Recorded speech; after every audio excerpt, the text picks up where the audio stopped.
Sabi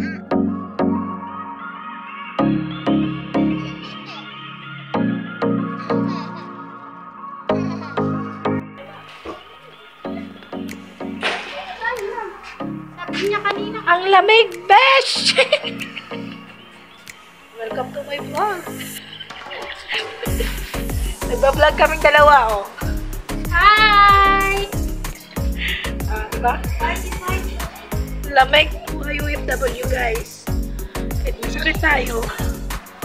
Ayan, nandito ako sa labas. Palamig. Kasi naghintay kami sa pagkain. Then wala pa. Iwan ko sana. Kasi siya na po kayo sa busis ko. Wala. Kasi paus. Hintay ko yung pagkain dito sa labas. Nakita yun. Makita ko kayo sa labas. Ang ganda sa labas. Ayan, ang ganda ng labas. Dami sasakyan, oh. Ayan, may building doon na pa kulay blue. Ito yung istirahan ng aking nanay. Kamag-anak nila. So, dito din ako.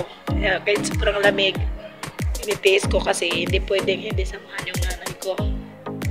Kaya, napakahirap. Sabi lang isang OFW na kahit may sakit ka, hindi pwedeng hindi samahan yung iyong nanay. Kaya, tiis-tiis lang. Dahil may pangarap sa buhay. Ayan yung buwan na po. Ayan na yung, yung labas. Ayan. Maganda, diba? Mga sasakyan. Hindi ko tayo doon. Ayan. Diba? Napakalawak. Dito lang ako kasi hinintay ko yung pagkain. Pero wala daw.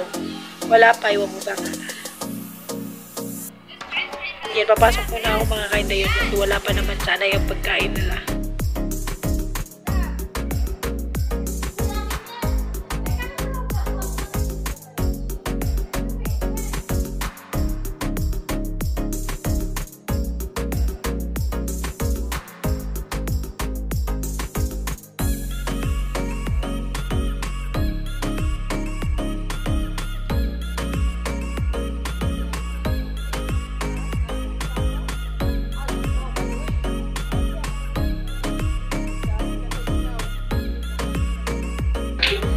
Ang mga marites.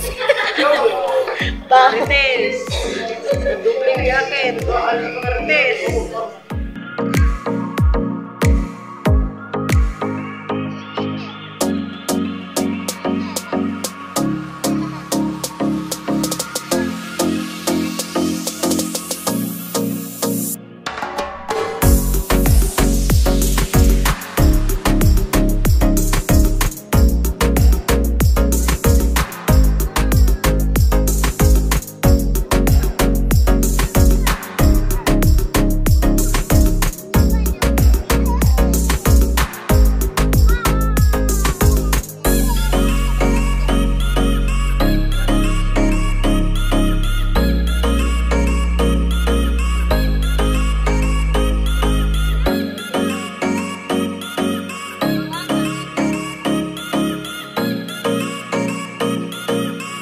Ayan na, Day, ang buhay ng Inday. Ayan. So, ibang party na naman yung pinuntahan ng Inday. Kahit sobrang lamig, isinama talaga ni Amo. Dahil hindi pwedeng lumayas yung Amo kung walang kasambahay. Kaya ayan, sumama ang Inday kahit sobrang lamig. At sumama pa yung pakiramdam ni Inday dyan. Pero hindi pwedeng magreklamo dahil katulong tayo. Kaya sana naman sa mga kapamilya natin dyan sa Pilipinas, kung mayroon man kayong mga kamag-anak na nagtrabaho dito sa ibang bansa, sana ipangumustahin ninyo at i-update ninyo sa araw-araw, oras, dahil yan lang ang kasayahan ng mga OFW.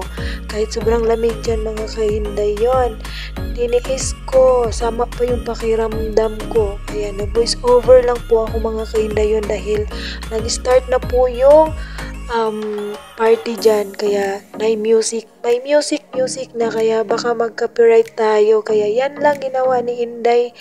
Palabas-labas pero tiniis ang lamig. Hindi naman pwedeng mag-video ako sa loob, mga kainday yun. Dahil mag-ano tayo, baka sisitahin tayo. Kasi bawal talaga yun, mga kainday yun, na may party dito na mag-video ka, masali yung iba. Kaya dyan ako sa labas, tiniis ko ang lamig.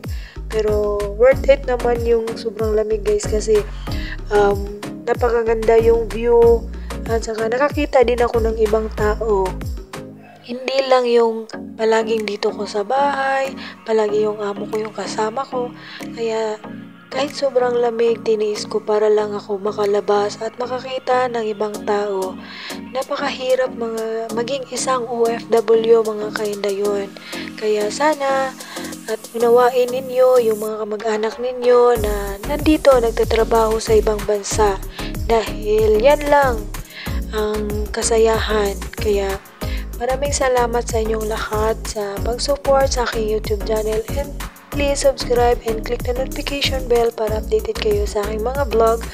Yan, mga inday, di ba? Sobrang lamig dyan, inday. Diyos ko, napakalamig. Kaya pumasok na ako dyan kasi napakalamig talaga. Hindi ko na kaya, parang ang nasa freezer. Kaya ayan, mga kainday.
So, ito yung buhay ni Inday.